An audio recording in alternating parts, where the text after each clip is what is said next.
stars of animation are shining. It's time to stay tuned. And now, here's your host, Phil Mackey. Good evening, ladies and gentlemen, and welcome back once again to Stay Tuned Live, the animation-themed live stream podcast all-around showy show happening right here on Streaming the Magic on Facebook. I'm glad to have you guys here once again. Once again, my name is Phil Mackey, and I'm an animator, podcaster, and former Disney cast member, and it is my pleasure to be your host each and every week as we deep dive into the world of animated film. Well, we are nearing the end of season 1 of this show, if you can believe it. But before I welcome tonight's guest, I thought it would be a great time to let you guys know there are some big things on the horizon for Stay Tuned Live. People are paying attention, the show is growing, and that's thanks in part to you, my viewing audience. The comments during the show, the new subscribers and patrons, all of it helps. So, if you are enjoying Stay Tuned Live, here are 3 ways that you can help it grow. Number 1, like and share this episode right now. Number 2, like and follow the official Stay Tuned page right here on Facebook. And that is located at facebook.com/Stay Tuned Show. There it is right there. And number 3, make sure you're following Streaming the Magic so you can get notified about future episodes of this show and, of course, all of the great programming that Streaming the Magic does. Okay. Also, I want to let you guys know that tomorrow night you're invited to an all-new live stream show hosted by yours truly. It's called Phil's Artist Conversations, and it features fellow artist and close personal friend of mine, Mario Mora. We're going to take a closer look at the lives of working artists and analyze what it means to pursue a professional, creative life. A lot of that has to do with the convention scene. Our guest tomorrow is comic book artist Matt Wendt. So tune in tomorrow night at 8 p.m. Eastern, 7 p.m. Central, and you can watch for free from the official Stay Tuned page, once again located here on Facebook at facebook.com/Stay Tuned Show. Okay, tonight's guest has a history of working in comic books, and since then, he's taken on being a producer for animated shows such as She-Ra, Princess of Power, Steven Universe, and the new Rocky and Bullwinkle Adventures for Amazon Prime. So, from Dreamworks Television, please welcome Chuck Austen. You're here! I am here. Finally happened. I need to get an applause track. I have to have something that lack of audio there is just a strange feeling. Because I mean, maybe I should get some crickets and I could play crickets. Crickets would be more appropriate for me, I think. Yeah. You know what? I always loved. This is a complete tangent that I wasn't planning on going down, but I'm going to do it anyway. One of my favorite comedic bits in anything typically animated is when somebody goes up on stage and all the pressure's on them, and all you hear from the audience is a lone cough. It's my favorite thing. I don't know why it makes me laugh so much, but it's just like, I think it's because it's you're being reminded that there is somebody there, but all they can be bothered to do is cough. It's just the most amazing thing. It's good. It's a good gag. It's a good gag. Anyway, so, welcome, Chuck. Thank you. Yeah. I wanted to first start off by saying, talking about how you've worn a number of creative hats. I couldn't help but notice in getting to know you that you've done a number of things through the years. And one of those things has been a visual artist, and one of those things has been directing. And I guess what I want to know now is, now that you've gotten into the production side of the animation industry, do you lose the opportunity to be that kind of creative? Is it all just delegation and answering emails now? To a large degree, but no, actually I get a lot of creative input. But my job, instead of being the person who drives the creative, is somebody who supports the creative. So the creative ideas that I come up with are in support of what somebody else is trying to do. So usually I'm working with another EP who is the writer, the head writer, or the EP on the writing side, as we say. And so a lot of the creative ideas that I come up with are ways that we can do things, faster, cheaper, but still achieve what it is that the EP wants to do. And that's an interesting thing, faster and cheaper, but still holding on to the vision, right? Yeah. Oh, yeah. I mean, we have budgets that we have to work on and work within, and we have a lot of various different things that draw us back or step in the way if we have, financially or what have you. So we have to figure out creative solutions for getting around those, and yet still be able to do the stuff that we want on the screen. So you must have been so happy when it came to imagining Rocky and Bullwinkle, because talk about a show that had a limited production budget on its first run. I don't know if anyone out there has watched the original stuff, but it's essentially like watching a slideshow. Yeah, and I think they knew it. I think, but they were, in a lot of ways, it made them be more creative to come up with some funny gags and weird ideas to go along with the limited drawing ability that they had. Sure. Yeah, we had a much easier time of it. We had the art director Chris Mitchell came up with a look that threw back to the old style, but at the same time was a very new and updated version of it that gave us a lot more latitude. The animation studio in Canada was fantastic, and they really brought it to life and kept some of the weirdness and the fun of it all. So yeah, I was pretty happy with that one. They did. The new series is very wacky, but I mean the old stuff's pretty wacky too. And I think the only thing that's maybe didn't make it as heavily into the new series, which is fine. Each show can be its own thing. But I would say like there was just so many puns and wordplay things in the old show. A lot of groaners, but you kind of love that about it after a while. You know what I mean? Yeah. Was that what was the conversation like when you guys were adapting those characters for a more modern audience? Well, so much of it was how can we harken back to the old feel while at the same time sort of bring it into a modern sensibility. As with most of the shows that I work on, you're always looking for whatever the core relationship is that's going to carry it through. And, it's the friendship between Rocky and Bullwinkle that really carries it. So as long as you stay focused on that and keep in mind a lot of the other crazy, wacky stuff. And it also helped that we had Mr. Ward's daughter and granddaughter giving us advice and suggestions, and even sometimes taking us through the archives of the old studios to have a look at the way that they approach things and the things that they did. So, wow. So we were able to I was, on the whole, I was really, really happy with it. And I think they were very happy with it too. Was it a show that you were, the original, was it a show that you were very familiar with from when it came out? Oh yeah, very much so. When I was a kid, you laugh at one thing, you laugh at the silly, crazy antics. But then as you get older, you start to see some of the sort of more political underpinnings of it. Oh, yeah. And a lot of the much more mature humor that kind of runs underneath everything. And it was fun to kind of grow up with it and still find value in it as you get older. It was just in a lot of ways, that's, I think, the secret to really good cartoons is that you're appealing not only to the kids that are watching it, but to their parents that are sitting beside them. Sure. And what a unique show. I mean, just for those again who haven't seen the original Rocky and Bullwinkle, it's one of those shows where you could put it on and walk away from it and still hear it and still enjoy and laugh at the kind of vaudevillian setup of everything. Yeah, they put it together like an old vaudeville radio play or something. So it was. It's just, I mean, there's not a lot that does that at all, I would say, anymore. Yeah, it's weird because that's how, like, I've worked in prime time a lot. I've worked on King of the Hill and other time shows for years, and we still start out with a radio play where they write the script and then they record the actors and they build it a radio play and send it to us, and then we turn it into a visual. So the writing is always first and foremost in everybody's mind when they're approaching it. So it's kind of amazing how funny it can still be even though you haven't got any visuals tied into it yet. Absolutely. And let's talk about King of the Hill for a moment. There's still so much love for that show. Yeah. What do you think it is that kind of captivates people into those characters' world?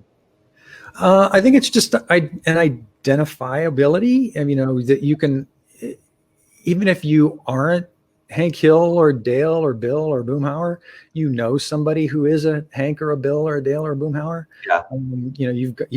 They've waited on you at a store, or they've come to repair your car, or there's somebody that has been a part of your life. In my case, it was my family. So I think that there's a lot of people that can just identify with it and relate to it in that way. It was also coming from a I guess much more middle America kind of approach. And, there's a lot of people that don't feel that side of the entertainment equation is really being met for them. So I think a lot of people get really excited about something that sort of hits that, while at the same time being a little subversive, because, Greg Daniels has his more less conservative point of view, I guess. So it all, it hits, it's one of those things that it sort of hits everybody. It does. It hits that kind of commonality note that we can sort of relate to almost immediately, I would say. Yeah, absolutely. I've always sort of wondered this about that show and other ones. There's so many series now that are glorified sitcoms. They're just happen to be animated. Why was animation the format for King of the Hill when arguably that could have been done in live action? There's a lot of reasons. It would have been harder to do it as a live action series, and it would have been more limited. You have more options and opportunities when you're doing it in animation. For one thing, Mike Judge is able to do two of the voices, and he doesn't look like either of the characters that he was voicing. So, and the guy's a genius. He's got a brilliant sense of humor, and he's an amazing mimic. So he can do, a dozen different voices, and he didn't do just those two voices. He did, I don't know, probably 10 different voices or 20 different voices on the show. So, sure. Dooley, the kid with the deep voice that went to school with Bobby, was one of his voices. And so it's much harder to find a diverse range of actors that can do all of those things. And so you can cast entirely for comedy and acting skills. They don't have to actually fit the visual style of whatever it was that you had in mind for the character. So there's a lot of things that you get from animation that, besides just wacky, crazy drawings and, pushing it as far as you can in an animation style. Even though it was a much more realistic series, there were things that you would have been really tough to do in live action. That's fair to say. Yeah, but I guess when people think cartoons, there's this broad spectrum we don't consider, because you've got like the squash and stretch extremism of the 1930s stuff, and then you have something like King of the Hill, where it, like you said, it adheres to gravity. Yeah. So it's very different. Very different. Yeah. Do you kind of prefer one to the other? Do you prefer like the freedom of a show that's, let's say, more like Rocky and Bullwinkle, or? I like variety. My career has been all about variety and doing different kinds of things. So I look at it as a medium. I don't really look at it as a genre. So it's like comics, back in the heyday before superhero comics ruled the world. Right. There used to be crime comics, and there used to be funny animal comics, and there used to be all kinds of stuff that we just don't see any more of right now. And Prince Valiant. Yeah, exactly. Prince Valiant. Tarzan was one of my favorites. I used to read it in the newspapers. So, and Ricochet was one that I used to love by Stan Lin. So there's, and that was a Western. So there's a bunch of stuff that that you can do with the medium that is, it's not, you don't have to be restricted. And that's one of the things that I love about it. And at the same time, I like, I like straight stories. I like science fiction. I like adventure. I love Western. I'm a huge old Western fan. So I don't see any reason why somebody can't do all of those things if they want to. Sure. So coming from the production side of things, see, I always imagine that if you're the artist, that's about as close to the art as you can get, because you're the one drawing it, right? But I guess you can confirm or deny this with me. Is there more creative control as you go up the chain of command, or is there like a wedge now between you and the work because of all the other people that you're kind of working with? Oh, we're talking about still animation, not comics. Yes, still animation. Yes. Yeah, I just comics. We can go talk about comics too. That's fine. Well, comics. once when I was working on Steven Universe, I was in an elevator with Rebecca Sugar, who was a big comics fan. And I asked her, I said, what is it about comics that you love, that, why do you enjoy doing it? And she thought about it for a second, and she looked at me and she said, the freedom. And it really, the thing about comics is that you can be a one-person show. You can write, draw, you can do it all. You can control everything. In animation, it's a different kind of beast. For the more ambitious your particular project is, the more people have to be involved, which means that your initial vision is going to be diluted in some way, whether for good or bad. Sometimes it's diluted in a good way because you get people working on the project as designers or storyboard artists who bring skills to it that you may not have, that are better than yours, and they can do amazing things. But then as you move up that chain into feature film, I guess feature is considered to be sort of the optimal in this business. I prefer television, but feature is where all the money is and all the time. Then you're under a microscope every step of the way, because there's so much money involved, and because it can be a tentpole picture that only comes out once every 3 years or something. So it depends on so many different variables, how creative you get to be. Is it a franchise property that you're working on that's going to have every executive eye looking over your shoulder? Is it some new and unusual project? Like I was lucky enough to work with Rad Seacrest on Kipo for Netflix, and it was an idea that was completely out of his head. He was able to do a lot of fun, interesting things, I think, because he had a very creative and wonderful crew supporting him. But a lot of that vision, a lot of the what wound up on the screen is what kind of came out of his head initially. So it really depends on the project.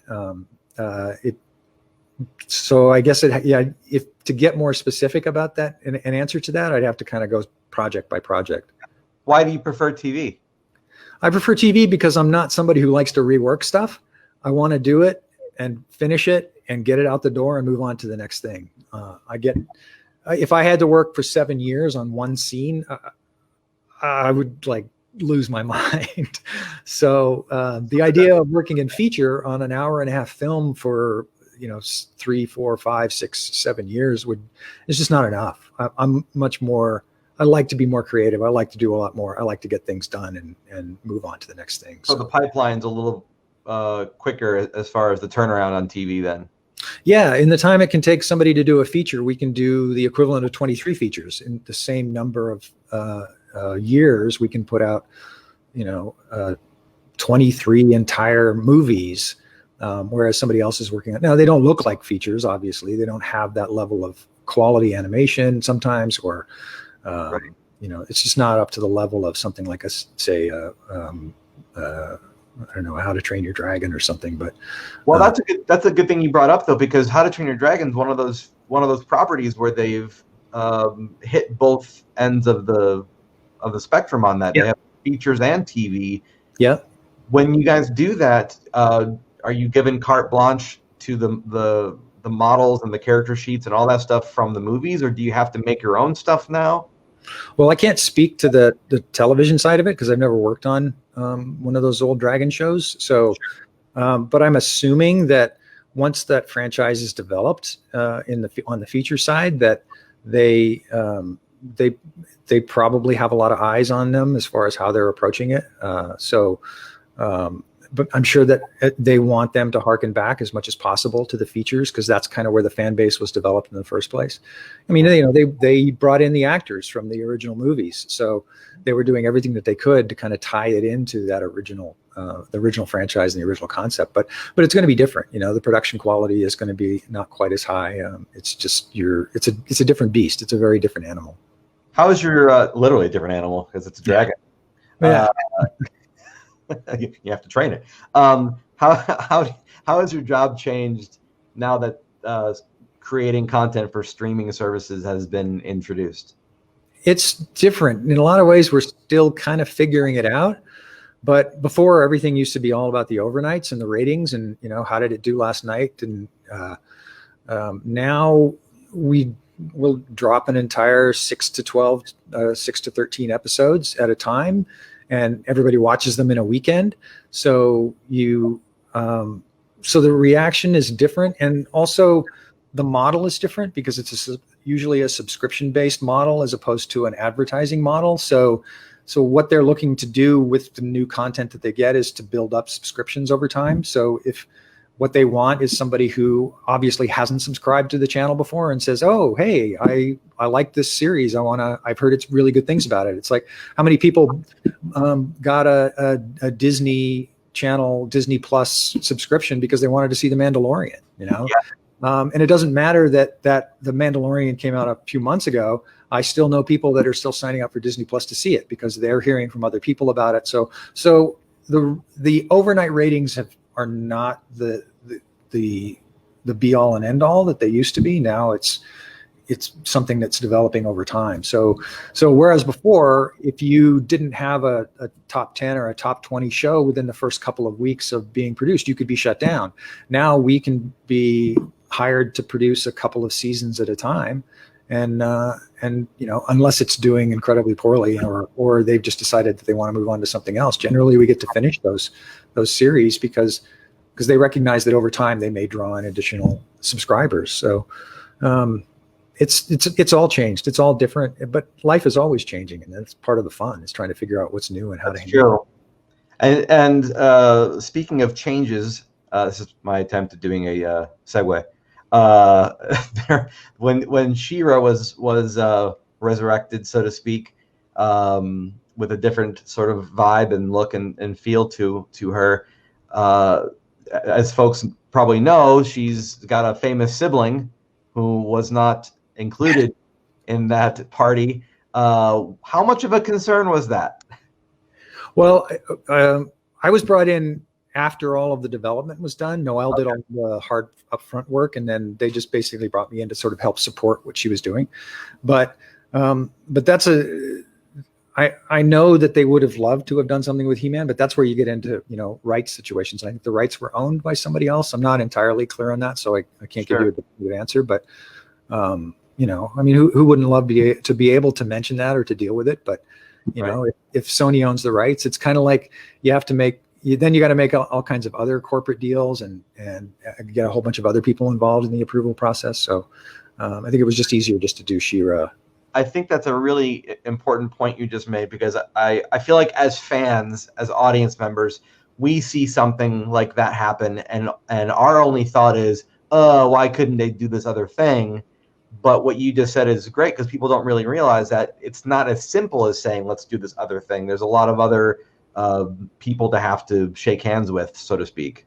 Yeah, and you know, and sometimes those things are unexpected, and sometimes they can be worked out. Like the Marvel movies worked out their deal with Spider-Man and Sony to be able to get Spider-Man into the movie. So sometimes they can be worked out, sometimes they can't.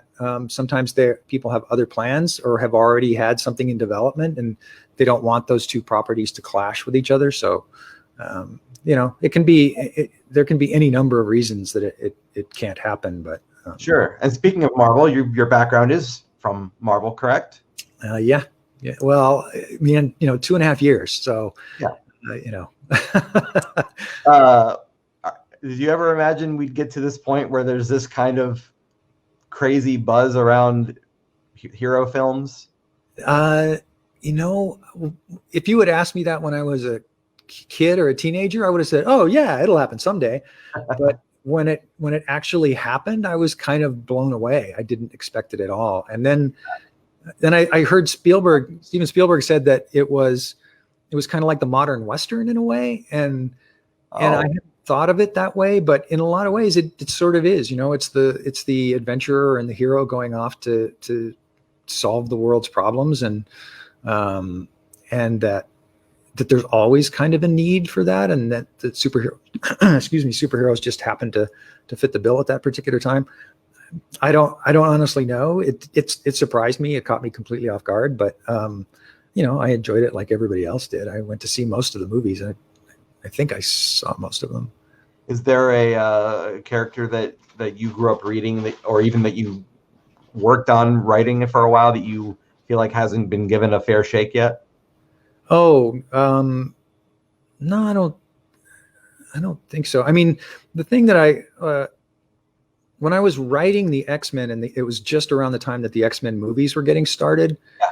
And as you know, never really written series comics before when I started writing the X-Men, and as I was working on it, I realized this is just so much better suited for a television series than it is for a series of movies, because there's so many characters and there's so much depth to the world.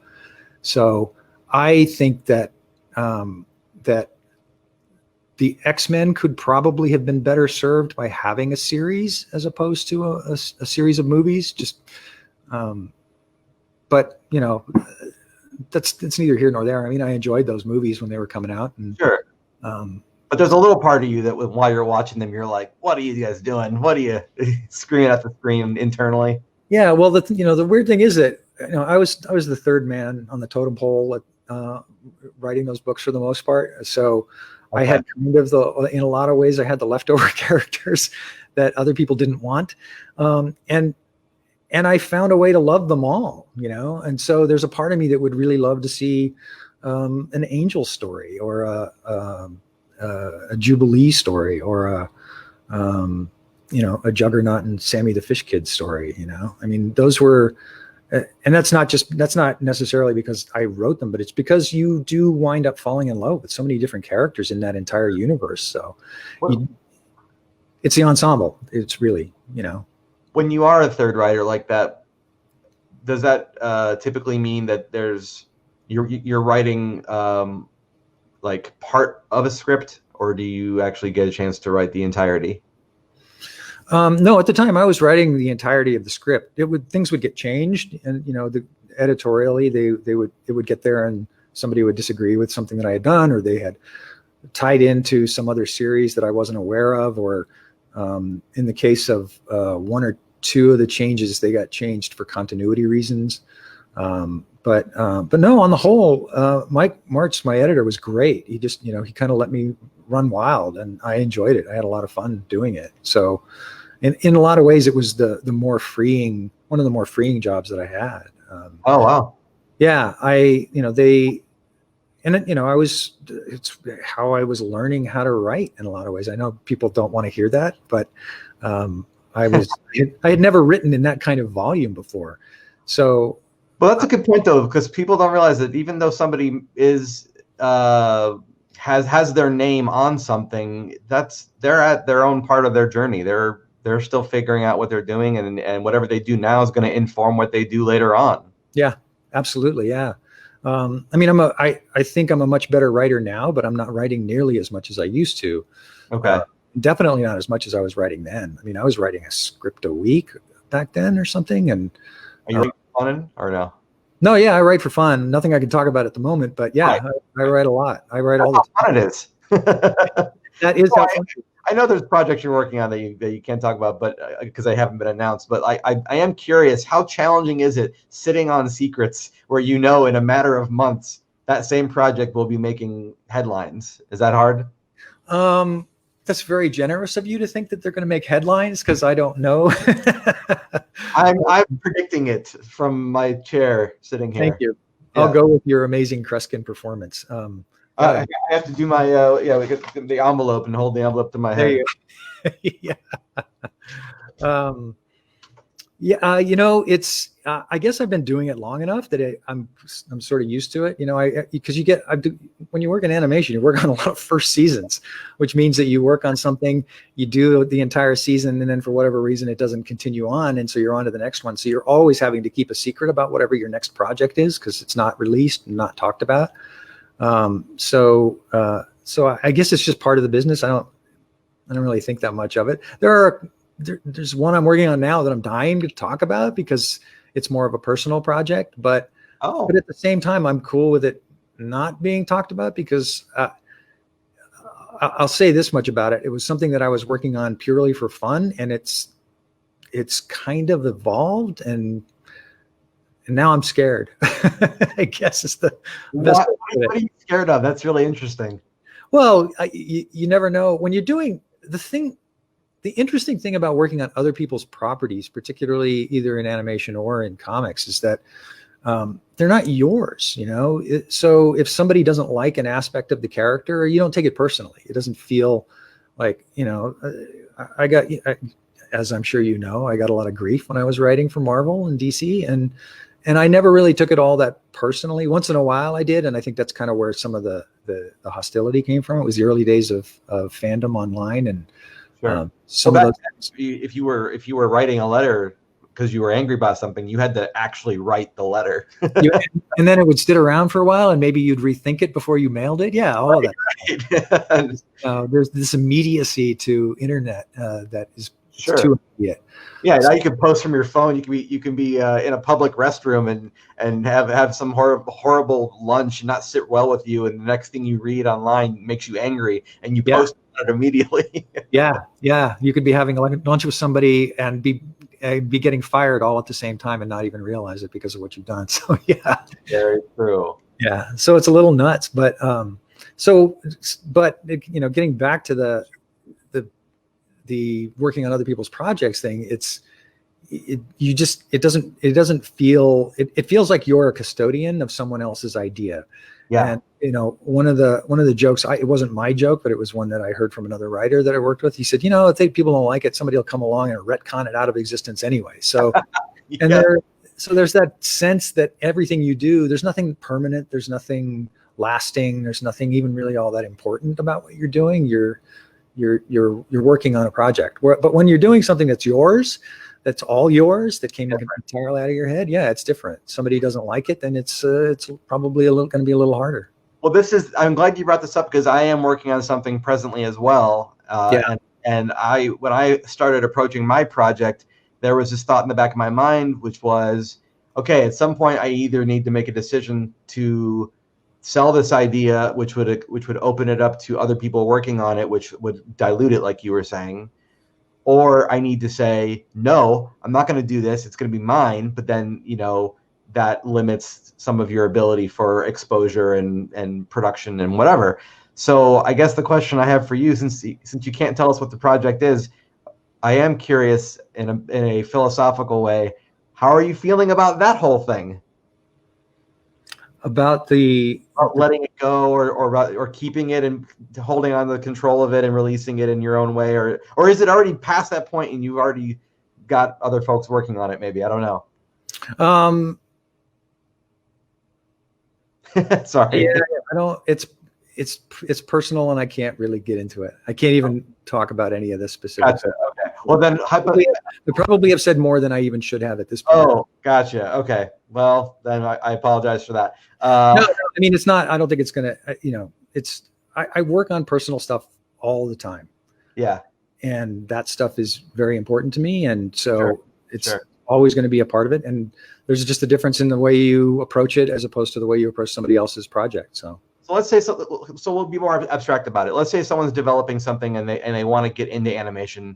What would you tell them advice-wise of how to be willing to share custody of what they're making? Well, I mean, I get that. It's kind of a question I get in animation a lot, and it's a tough thing. I mean, one of the reasons that I tend to be sort of private and work on my own personal stuff now is because, I had some difficult. I sold some things and it did not go well. Oh, okay.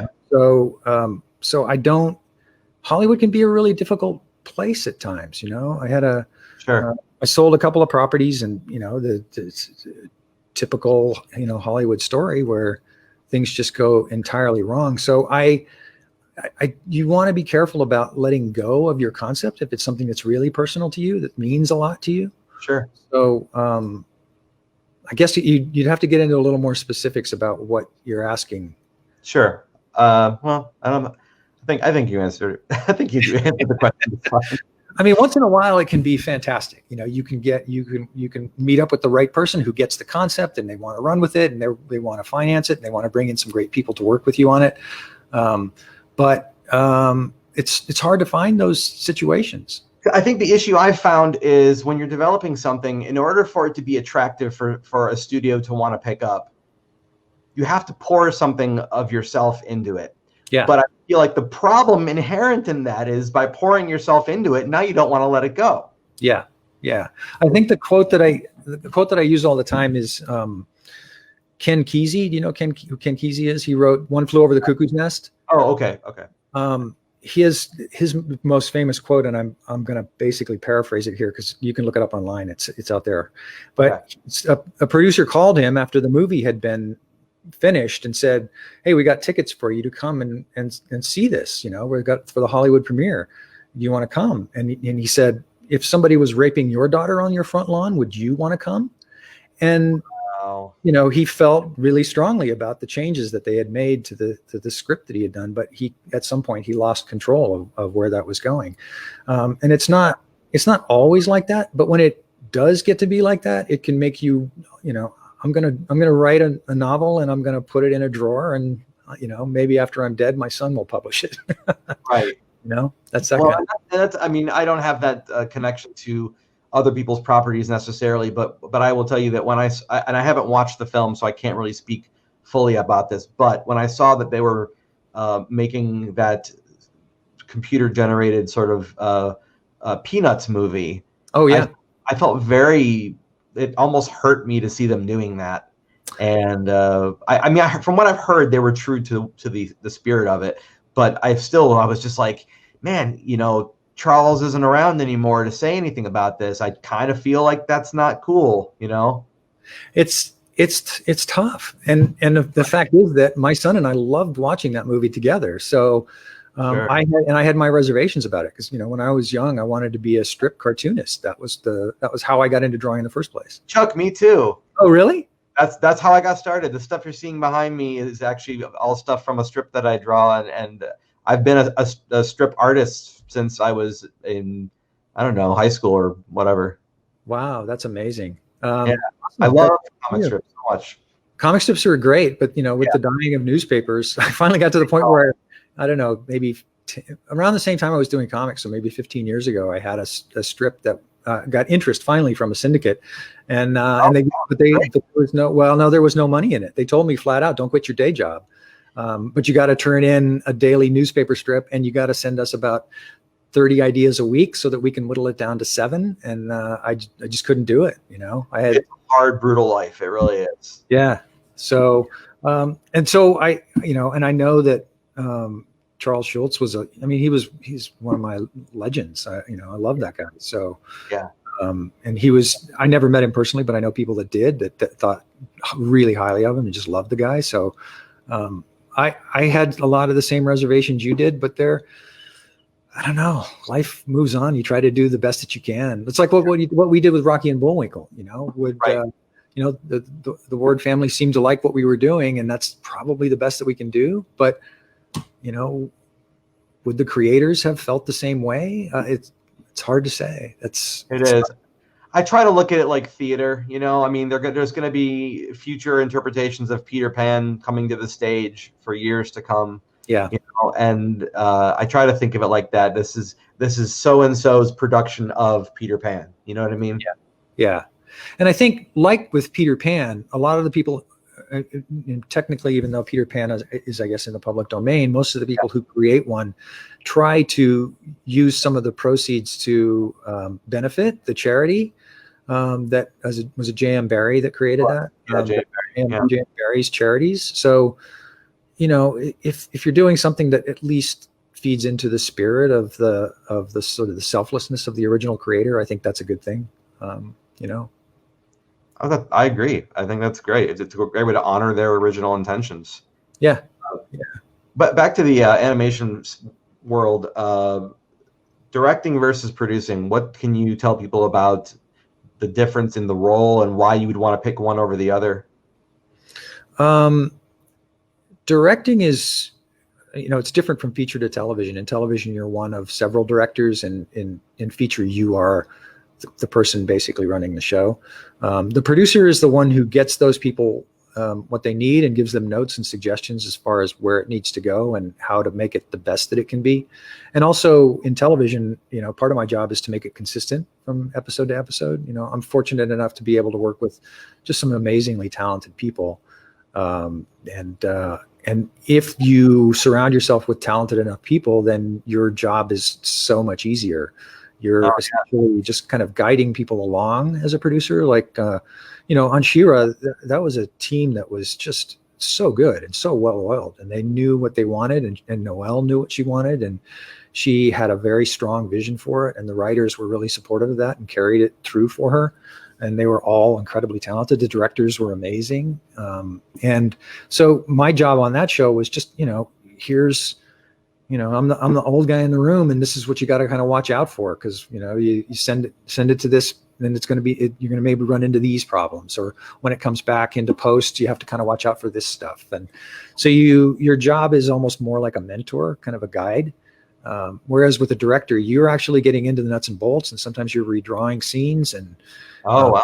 You're overseeing your board artists, and you're trying to keep them as a cohesive whole, even though all of them may have a completely different drawing style. You've got to have a show at the end that looks like it was drawn by all of the same people.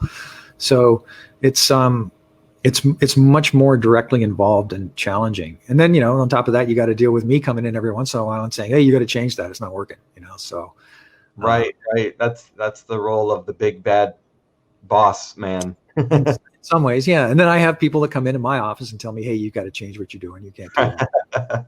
So then the showrunner on a television series is more like the director from a film series, right? The showrunner on a series is more like the director on a film series in a lot of ways. Yeah. So they're guiding and overseeing everything. There's more division and more jobs in TV than there is on a film. That's what it seems like.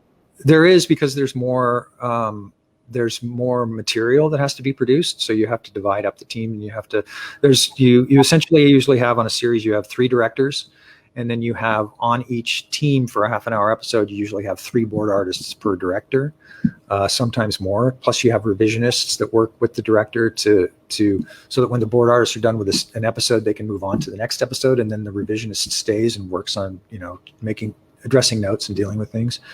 So yeah, you've got a much bigger team, and everybody's moving at a much faster pace in television than in feature. Is there more of a trend right now, do you think, to having continuity? Because I know there are some shows that have done that through the years, but I imagine that can be a challenging thing to do, to try to keep it feeling like, even though it's episodic, it still has a through line of, I remember when they did this thing they're referencing from this other episode, and now they're using it here in this episode. Yeah, that's the job of the EP. Like on She-Ra, Noelle would keep she knew all that stuff when she came in. She knew what this character was going to do by episode 25. She knew that this character was going to die here, that this character was going to lead into this, what this relationship is going to pay off at this point. So she had all of that stuff figured out. It was essentially, it was just my job to support that and to help her to get it there, and to, make sure that we hit the emotional beats, make sure that the story points stayed on story point, that we didn't cut something in episode 3 that needed to pay off in episode 12. So, but yeah, all of that stuff is guided and overseen by the lead EP, or, the story EP. So generally that's the people that I work with, that's generally the other producer's job. My producer's job is more just kind of keeping the show on track and keeping everything consistent as much as possible. Okay. Do you have a sort of, I don't want to call it a bucket list for animation, but do you have a sort of like, man, I haven't tried this yet, or I miss doing this, I'd like to get back to this kind of thing? I don't think so. I've gotten a chance to do pretty much everything that I enjoyed. I just like doing something that's different and creative. Sometimes there are things that you don't think you're going to enjoy, and you wind up just really loving. I didn't know I was going to enjoy working on She-Ra, but in the end, I loved it. I was very proud of that show and the way that it turned out.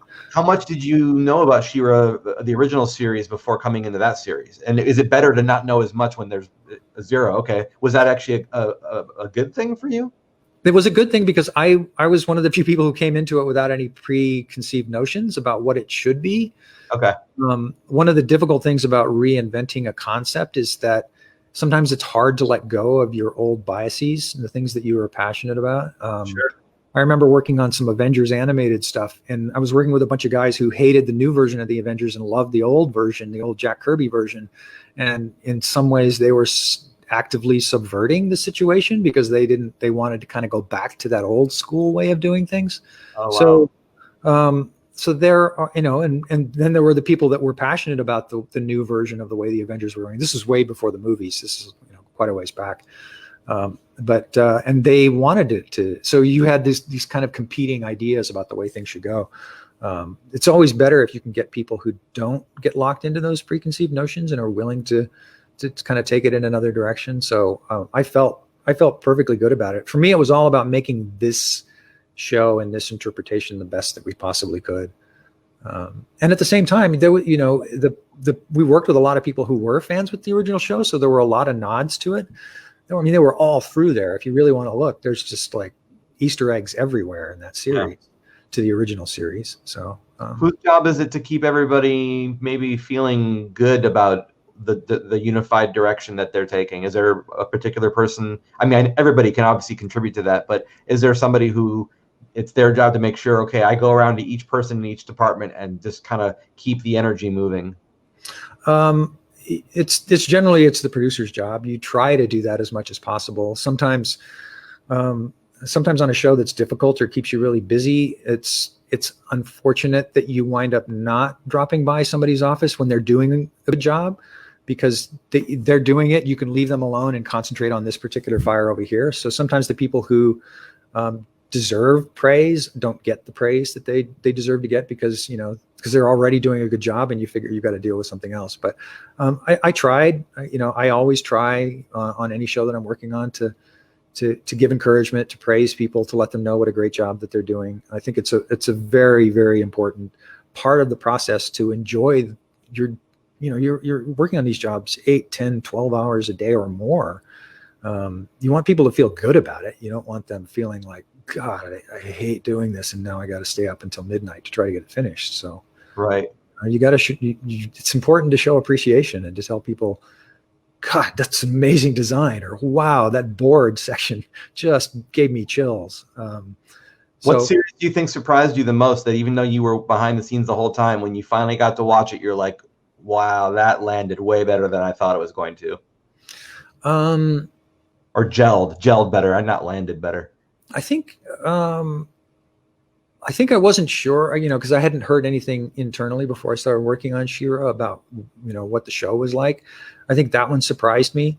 It's a show primarily about female characters run by women for the most part, which is awesome and amazing. But there's a part of you that thinks, oh, I'll never relate to this. I'll never understand it. But you do, if the show is done well and it strikes an emotional chord and the characters are real and true, it does gel and it hits you the way that it hits everybody else. So it wasn't, I don't know, I won't say that it was a surprise to me, but it was a delight to see how good that show was and how well it turned out. What do you guys look for from the fans for the kind of feedback necessary to see a show like that return, or even for it to turn into a full feature or something like that? Is it up to the response of the fans, or does it have nothing to do with them and just the people who are making it? I think it can have something to do with the response of the fans, but it just has to do with, sadly and unfortunately in some ways, it has to do with whether or not it can pay for itself. If the show looks like it's not going to lose money, sometimes people will give it a shot. They'll give it a try. I will ask you that. How, now that everything is streaming, how is something making money for anything? It's not technically selling a physical piece of content. There isn't like advertising dollars playing during She-Ra on Netflix. So how is it making money anyway? That is a bit of a mystery to me. I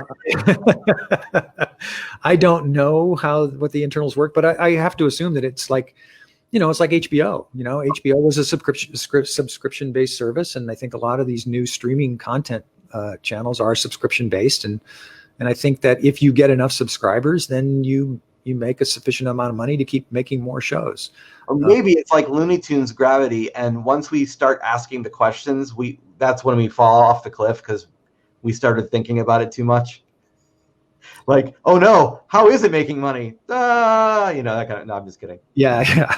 I mean, yeah. I don't. I'm assuming that it is making money, right? Because they're still paying me to make them. So, right.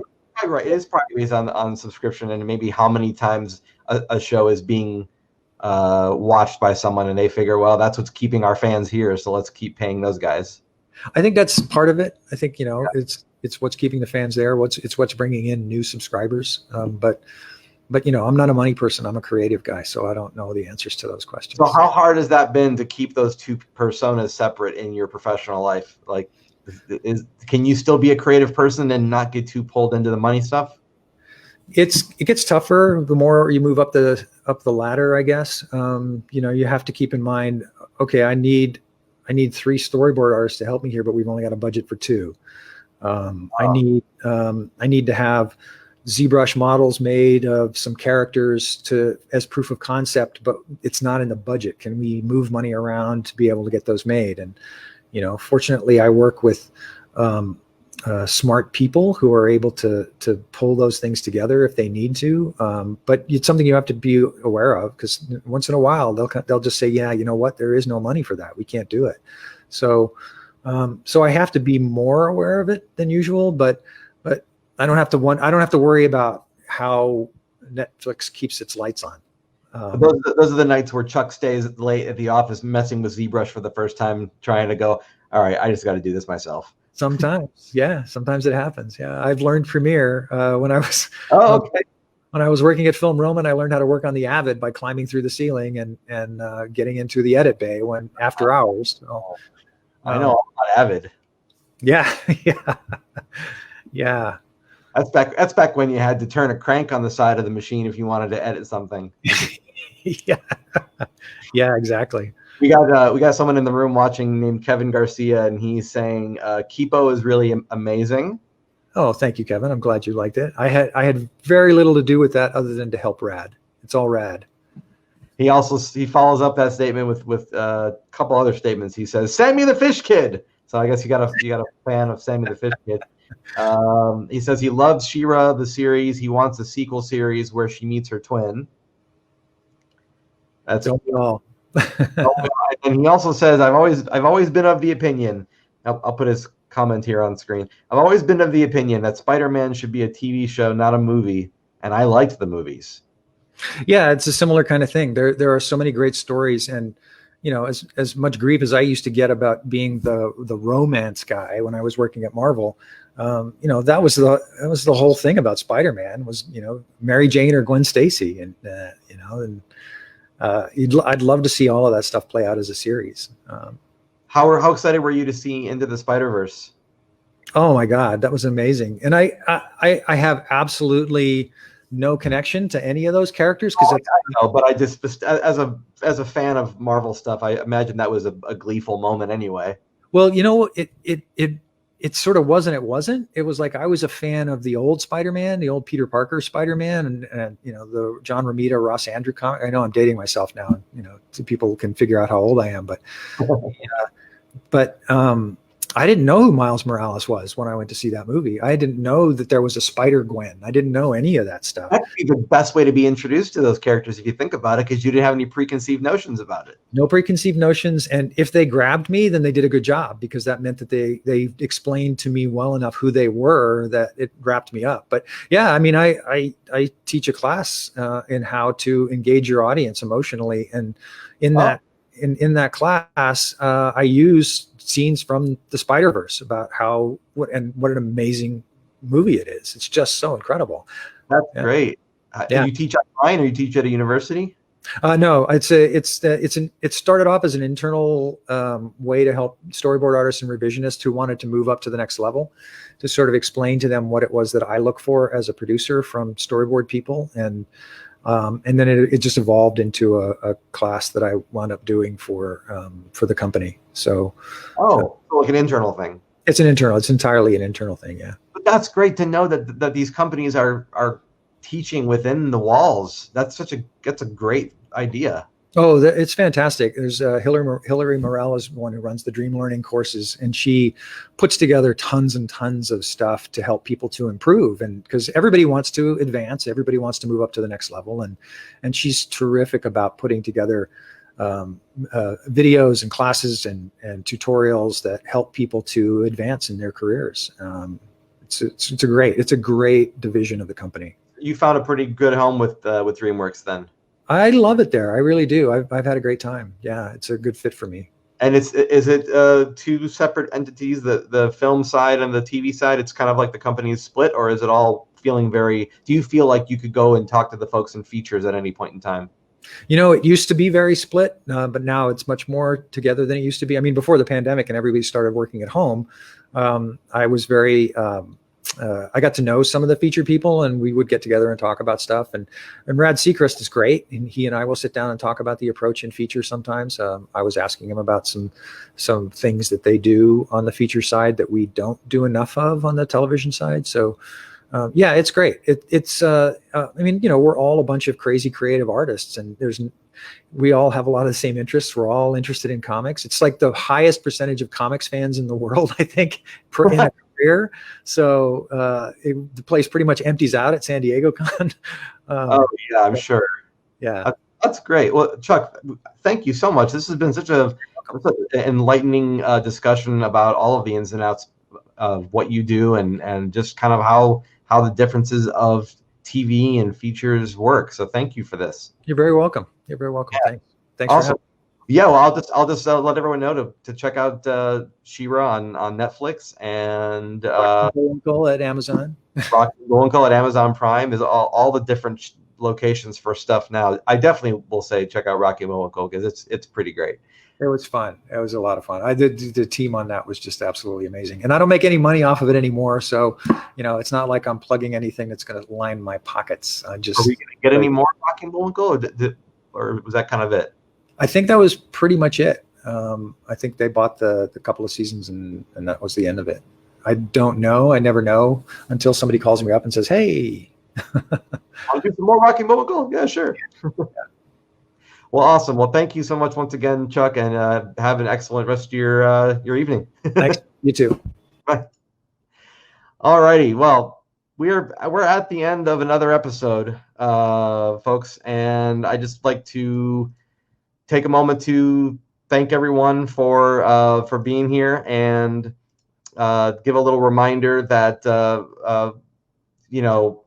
I have patrons of this show, Stay Tuned patrons, and you guys continually support what I do each month, and I genuinely appreciate that. It helps, it makes it possible for me to keep doing what I do as an independent creator. So as Stay Tuned continues to grow, I'd love to have you guys in on the ground floor. And if you enjoy these weekly free shows, go ahead and visit patreon.com/filmhockey, and you can learn more about the various reward tiers and become a patron today, actually. So that's going to do it for tonight's show. I'd like to once again thank my special guest, Chuck Austen, for taking the time to discuss what he does in animation at Dreamworks TV. And if you guys would like to interact with some like-minded individuals who watch this show, go ahead and check out the amazing Stay Tuned community right here on Facebook for free daily news from around the world of all things animated. You can get involved right now at facebook.com/groups/Stay Tuners. And if you'd like to see a little bit more about the work that I do creatively, go ahead and check out filmhockey.com. And you can also say hi to me when you have a chance right here on Facebook or Instagram and Twitter. And just search under Filmhockey, or you can search Retail Sunshine as well. Anyway, I've been Filmhockey. You've been a wonderful audience. And until next week, keep those eyeballs peeled, those ears open, and be sure to stay tuned.